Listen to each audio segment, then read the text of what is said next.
Europe 1, 8h51. Thomas Soto, 6h-9h sur Europe 1. Le débrief de la matinale, les temps forts de ce que vous avez entendu ce matin sur Europe 1. Et on va prendre l'air avec Loïc Perron. Lui prendra le départ de la route du Rhum dimanche à Saint-Malo.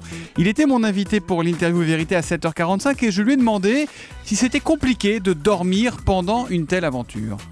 Notre problème n'est pas de dormir, tout le monde sait faire, tout le monde sait dormir, mais de s'endormir, de faire en sorte de s'endormir le plus rapidement possible, de relâcher la pression intérieure, la tension, tout en gardant des sensations les plus connectées avec le bateau pour sentir si le bateau commence à s'envoler sur une coque et hop, cavaler, se réveiller en catastrophe et aller choquer vite une voile. Choquer, ça veut dire lâcher le cordage de réglage de la voile pour éviter de chavirer. Un très grand de la voile qui nous fait rêver. Bon vent, monsieur Perron, écrit Jean-Seb sur Twitter avec le hashtag un matin.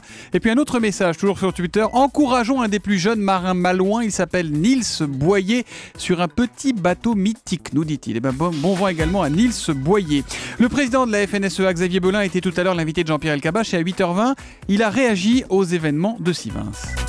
Il n'est pas normal aujourd'hui qu'une dizaine ou quelques dizaines d'individus se mobilisent autour de ce projet pour empêcher quoi que ce soit. Vous lui demandez au gouvernement de la fermeté. J'ai utilisé un terme hier qui est le mot couillu. J'ai dit, est-ce qu'on a un gouvernement couillu ou pas ? Sous-entendu, est-ce qu'on est vraiment aujourd'hui dans un pays où, quand la décision publique est élaborée, lorsqu'elle a fait l'objet de procédures comme c'est le cas aujourd'hui, voilà la question que je pose. Ou alors ça veut dire qu'on ne croit plus à la démocratie. Pour faciliter la vie des entreprises, la fiche de paye va être simplifiée. Nous vous en parlions tout à l'heure dans le journal de 7h. C'est un sujet qui vous a beaucoup fait réagir. Ainsi, Sophie de Noisy-le-Grand nous appelle au 39 21. Bonjour Sophie. Bonjour Thomas. Bonjour, comment allez-vous et surtout quelle est votre question Sophie ? Alors j'aimerais savoir si la simplification des feuilles de paye va concerner également celle des fonctionnaires, c'est-à-dire du public, car elles sont encore moins claires que celles du privé. Alors, question que je pose immédiatement à Olivier Samin du service économique d'Europe 1. Bonjour Olivier. Bonjour Thomas et bonjour Sophie. Alors, à ce stade, ce qu'on peut dire, c'est que le gouvernement ne dit rien sur la fiche de paye des fonctionnaires. La mesure qui va être présentée ce matin concerne prioritairement les entreprises privées, avec une réduction de 30 à 15 lignes du nombre de lignes donc sur la fiche de paye. Mais vous avez raison, simplifier aussi la fiche de paye des fonctionnaires, ça pourrait être un beau chantier, car c'est vrai, le bulletin de paye des fonctionnaires est beaucoup plus touffu que celui des salariés du privé.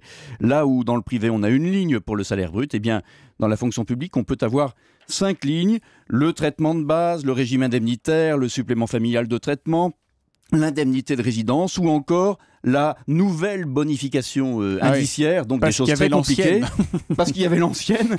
Et donc tout ça, ça pourrait être grandement simplifié et faire des économies aussi à l'État employeur qui emploie, rappelons-le, 5 millions de fonctionnaires. Et ce qui compte évidemment, c'est ce qui a marqué en net en bas de la fiche de paye. Et ça, souvent, c'est trop léger. Merci Olivier Samin. Et puis c'est une première, le Super U de Devecé, c'est près de Besançon, a acheté une prairie pour y élever du bétail. Et ensuite pour vendre la viande dans ses rayons. Qu'en pensent-ils les clients de l'hypermarché ? Écoutez-les, c'était à 7h09 sur Europe 1. C'est peut-être bien, parce qu'on ne sait pas d'où vient la viande en regardant bien.